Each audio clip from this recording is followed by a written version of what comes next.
విజయవాడకు చెందిన Saikrishna lockup death పై CBI విచారణ జరపాలి అని మాజీ మంత్రి అంబటి రాంబాబు డిమాండ్ చేశారు. లాకప్ డెత్ చేసి సాక్ష్యాధారాలు లేకుండా కాల్చి బూడిద చేశారు అని ఆయన ఆరోపించారు. ఈ ఘటనపై సీనియర్ ఐపీఎస్ అధికారితో విచారణ పేరుతో పోలీసులను ప్రభుత్వం కాపాడే ప్రయత్నం చేస్తుంది అని విమర్శించారు. ఈ ఘటనపై సిబిఐ ఎంక్వైరీ లేదా సిట్టింగ్ జడ్జితో విచారణ జరిపించాలి అని ఆయన గుంటూరు క్యాంప్ ఆఫీసులో డిమాండ్ చేశారు.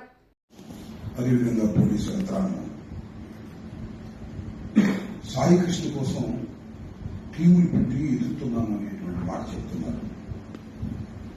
కానీ పచ్చి వాస్తవం ఏమిటంటే సాయికృష్ణని అతి దారుణంగా పోలీస్ స్టేషన్లో చంపి తరువాత దహనం చేసి బూడిద చేశారు. ఇది వాస్తవం. రేపు 29వ తారీఖున గౌరవ న్యాయస్థానం సాయికృష్ణని హాజరుపరచవలసిందిగా ఆదేశించింది. ఈ లోపల జరుగుతున్నటువంటి పరిణామాలు చూస్తుంటే కొంత బాధ కలుగుతా ఉంది. బహుశా నేను ఇంతకు ముందు అనేక సార్లు చెప్పినట్టుగా ఇలాంటి సంఘటన, ఇలాంటి క్రైమ్ బహుశా భారతదేశంలో ఏ పోలీస్ స్టేషన్లో జరిగి ఉండదు. కొన్ని సందర్భాల్లో మనుషులు నేరస్తులుగా భావించి వారిని తీసుకువెళ్లి కొట్టినప్పుడు వారు మరణిస్తే అది లాకప్ డెత్ గా రికార్డ్ చేసి దాని మీద విచారణ జరిపినటువంటి సంఘటనలు ఉన్నాయి తప్ప విచారణ కూడా నోచుకోకుండా బాడీని కూడా మిస్ చేసి దహనం చేసి బూడిద చేసి గల్లంతు చేసేటటువంటి పరిస్థితి సాక్షాత్తు ప్రభుత్వం పోలీసులు చేయటం అనేది అతి దారుణమైనటువంటి సంఘటన. దీన్ని వైఎస్ఆర్ కాంగ్రెస్ పార్టీ తరఫున అనేక సందర్భాల్లో మేము మాట్లాడుతున్నాం. దీన్ని ఒక విషయాన్ని చాలా స్పష్టంగా నేను పవన్ కళ్యాణ్ గారికి, చంద్రబాబు నాయుడు గారికి చెప్పదలుచుకున్నాను. దీన్ని రాజకీయం చేయాలని మేము ప్రయత్నం చేయటం లేదు. రాజకీయంగా ఏదో లబ్ధి పొందాలని ప్రయత్నం చేయటం లేదు. గుండెలు కరిగి మేము చెప్తున్నాం. ఒక తల్లి ఆవేదన మేము చెప్తున్నాం. ఒక మనిషిని అత్యంత దారుణంగా మీరేదో ఇవాళ ఆంధ్రజ్యోతిలోను, ఈనాడులోను అక్కడెక్కడ రాస్తున్న రౌడీ అని, క్రిమినల్ అని. రౌడీ కావచ్చు, క్రిమినల్ కావచ్చు, అతను ఒక భారత పౌరుడు, 23 సంవత్సరాల యువకుడు. అతన్ని పోలీస్ స్టేషన్ పట్టుకొచ్చి విచారణ పేరుతో చిత్రహింసలు గురి చేసి చంపేసి సాక్ష్యాధారం లేకోకుండా ఈ పోలీసు యంత్రాంగం చేసింది.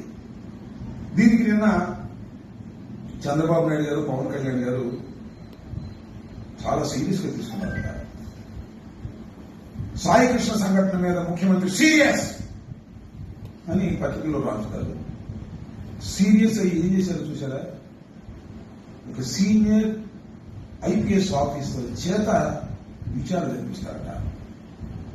నేను చెప్తున్నా ఇవాళ, దయచేసి రాష్ట్ర ప్రజానీకం గుర్తుపెట్టుకోండి, మేధావులు గుర్తుపెట్టుకోండి, రిటైర్డ్ పోలీస్ ఎవరైనా ఉంటే వారు కూడా గుర్తుపెట్టుకోండి. జరిగిన విషయాలు మీ అందరికీ కూడా తెలుస్తాయి.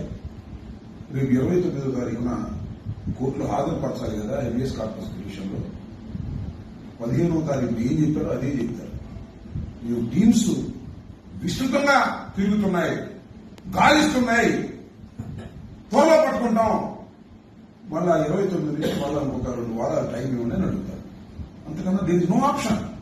రెండే ఆప్షన్స్ ఉన్నాయి వాళ్ళకి. ఒకటి ఏంటంటే బతికుంటే తీసుకురావడం. బతికి లేదు, అది ప్రపంచానికి తెలుసు, పోలీసులకు తెలుసు, మీకు తెలుసు, నాకు తెలుసు. కోర్టు వారి ముందు మాత్రం ఒక తెరగట్టి ఎదుగుతున్నాం అనేటువంటి పద్ధతుల్లో మాట్లాడతారు. టైం గెయిన్ చేసే కార్యక్రమం చేస్తారు. ఇవాళ సీనియర్ ఐపీఎస్ ఆఫీసర్ చేత చంద్రబాబు నాయుడు గారు ఎంక్వైరీ చేస్తారంటున్నారు కదా, ఆ రిపోర్ట్ కూడా ఎలా ఉంటుందో నేను చెప్తాను, రాసుకోండి. ఇవాళ సీనియర్ ఐపీఎస్ అధికారి తీవ్రంగా విచారణ చేశాడు. పలువురు వ్యక్తులు విచారించిన తర్వాత తేలిన సంఘటన ఏమిటాయంటే అతను చాలా నేరాల్లో ముద్దాయిగా ఉన్నాడు, కొంతమంది హత్యకు కూడా పాల్పడ్డాడు, గ్యాంగ్ వార్లు జరుగుతున్నాయి. ఏ గ్యాంగ్ వార్లో ఏమైపోయాడో ఇంతవరకు తెలియట్లేదు, ఇంకా ఎదుగుతున్నాం అని ఖచ్చితంగా పోలీస్ వ్యవస్థను కాపాడేటటువంటి పద్ధతుల్లో ఆ ఐపీఎస్ అధికారి ఇవ్వబోతున్నాడు అనేది కూడా నేను ఇవాళ చెప్తాను. ఈ 2 జరుగుతాయి చూడండి. మొదటిది 29వ తారీఖే జరుగుతుంది, నిదానంగా అది కూడా జరుగుతుంది. ఎందుకు ఇదంతా చెప్తున్నానంటే రాష్ట్ర ప్రజానికం గుర్తుపెట్టుకోవాలి. ఈ సంఘటన జరిగింది ఎక్కడో మారుమూల ప్రదేశంలో కాదు,